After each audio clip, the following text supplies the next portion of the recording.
kita rayakan dalam Advent jemaat. Kita merayakan Advent, kita merayakan kedatangan Yesus Tuhan dan Juru Selamat kita. Yesus yang sudah datang, Ia sudah datang sebagai manusia dengan terlahir di Bethlehem. Tetapi juga Yesus yang akan datang kembali, Ia akan datang kembali sebagai hakim untuk kedua kali. Jemaat yang dikasihi Tuhan, tema kita pada perayaan Advent yang pertama ini menantikan Kristus dengan memperhatikan keadaan kita dan membaharui diri kita. Itu tema dari Sinode GKI di Tanah Papua. Nah, pertanyaan untuk kita Bapak Ibu Saudara jemaat, apa keadaan yang kita perhatikan, yang kita lihat di sekitar kita sekarang ini? Kalau buka media sosial hari ini ramai dengan ucapan Welcome Desember. Selamat datang Desember. Desember yang meriah. Di toko, di tempat umum, di rumah-rumah sudah mulai ada dekorasi-dekorasi Natal, dekorasi lampu penuh warna dengan berbagai model, dekorasi pohon Natal dengan berbagai pernak-perniknya. Lagu-lagu Natal sudah terdengar, bikin hati damai, tapi juga bikin rindu kampung halaman, bikin ingat Natal di masa kecil. Desember datang lagi.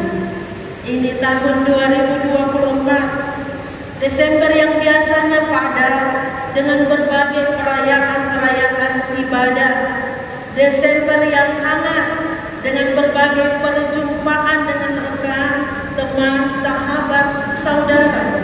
Desember yang berlimpah makanan dan minuman. Tapi Desember juga yang cukup menguras kantong untuk memenuhi berbagai kebutuhan yang cukup banyak. Apalagi yang kita lihat, Bapak Ibu Saudara-saudara, tahun 2024 ini Desembernya sedikit penuh dengan ambisi. Selesai pilkada, jangan-jangan masih ada baku serang rame di dunia nyata maupun di dunia maya.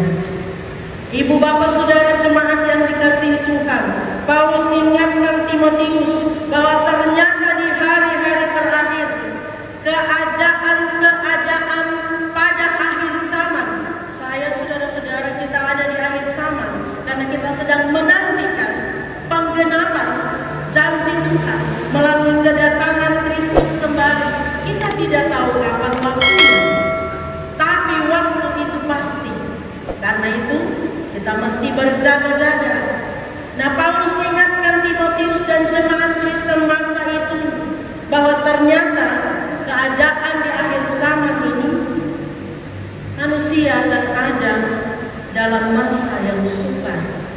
Gereja akan ada di dalam tantangan yang sangat hebat. Bahkan kata Yunani yang dipakai untuk kata sukar, Paulus memakai kata kalepos. Itu kata yang biasanya dipakai untuk menggambarkan binatang buas yang berbahaya, untuk menggambarkan laut yang badainya mengamuk hebat. Jadi sehebat itu kesukaran-kesukaran yang akan kita alami. Nah, apa saja masa sukar yang penuh mara bahaya yang dialami oleh orang-orang percaya tetapi juga oleh gereja masa kini. Jemaat Tuhan, itu bisa disimpulkan dari daftar yang tadi sudah saya baca dari bagian Alkitab 2 Timotius 3 ayat 1 sampai 9. Ada daftar dari kelakuan, dari karakter orang-orang yang hidup di akhir zaman. Manusia-manusia pada akhir zaman yang dapat disimpulkan bahwa keadaan sukar dan penuh mara bahaya itu karena manusia lebih cinta diri sendiri daripada cinta Tuhan.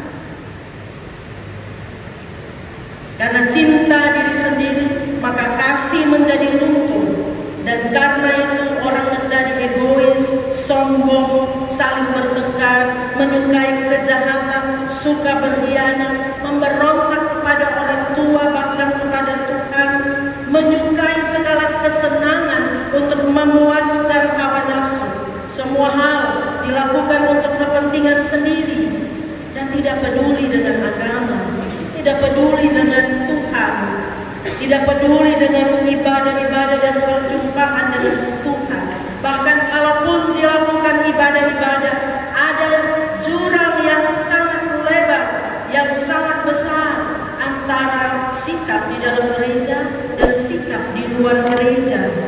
Ada ibadah-ibadah yang palsu, yang hanya beribadah untuk ritus-ritus dan kewajiban agama yang lahiriah saja, tetapi hati tidak sungguh-sungguh menyembah Allah, tidak mengalami Tuhan di dalam hidup, tidak mencintai Tuhan di dalam kehidupan. Nah, Paulus mengingatkan Timotius dan jemaat Kristen masa itu, siapa yang mencintai Tuhan, dia harus mengalami sebuah transformasi, sebuah perubahan dalam hidupnya. Karena itu yang mencintai Tuhan tidak boleh ikut ramai dengan keadaan manusia pada akhir zaman ini. Paulus contohkan dua nama, Yanes dan Yambres, yang menentang Musa, yang menentang kebenaran. Yanes dan Yambres ini dua kepala dari ahli sihir dan orang-orang berilmu di Mesir. Bapak saudara yang dikasihi dan yang diberkati Tuhan, ini sebuah peringatan untuk kita. Apa yang kita siapkan, apa yang kita lakukan saat kita ada di masa raya Advent? Apakah persiapan-persiapan secara lahiriah yang kita anggap lebih penting dari menyiapkan hati dan hidup? Perayaan Advent pertama dengan tema menantikan Kristus dengan memperhatikan keadaan kita dan membaharui diri kita, hendak membawa saya dan Bapak saudara-saudara semua, supaya yang kita lakukan saat akhir zaman ini adalah tidak ikut-ikutan dengan cara hidup ini. Warna gerejawi di Minggu Advent adalah ungu. Ungu itu simbol dari pertobatan dari hati, simbol dari keagungan Kristus, bahwa Kristus yang agung, yang besar, yang dahsyat, yang sudah datang menebus kita itu harus terlahir dan harus kita tempatkan di dalam hati. Karena itu yang perlu kita lakukan, Ibu Bapak Saudara, siap berjaga dalam pengharapan akan Kristus yang datang.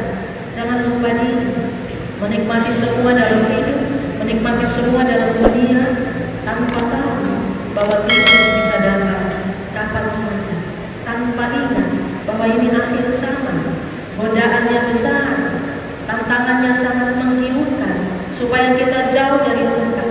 Tapi mari, perayaan Advent ini mau membawa kita kembali dari cara-cara hidup yang lama, dari cara-cara hidup yang sesat, untuk kembali kepada Tuhan dalam pengharapan menantikan Kristus yang sudah datang dan yang akan datang. Perayaan Advent ini membawa kita juga pada sebuah pertobatan dari hati, perbaiki hati kita yang masih ada amarah, mengampuni, memaafkan, yang punya relasi-relasi buruk dengan sesama, berdamai. Hiduplah di dalam kasih. Dan mari, kalau sudah ada pertobatan dalam hati, karena kita mengalami Tuhan, karena ada Kristus di hati kita, maka kita juga memberi diri untuk bersedia mengikuti rencana, mengerjakan rencana keselamatan Tuhan. Hidup kita dipakai untuk pekerjaan-pekerjaan selamat Allah. Jadi, ingatlah Ibu Bapak Saudara, siap rumah misa, tapi jangan lupa siap hidup. Siap yang lain-lain secara jasmani, oke, tapi jangan lupa siap hati. Persiapkan diri dengan baik menghadapi menghadapi keadaan akhir zaman ini, jangan keraskan hati seperti Yanes dan Yambres. Buka hati dengan sungguh, supaya kebenaran firman Tuhan mengubah hidup kita. Jalani hidup dengan bersandar penuh pada kasih dan kebenaran dari Tuhan. Selamat memaknai hidup kita minggu-minggu akan ini. Tuhan memberkati kita. Mari kita saling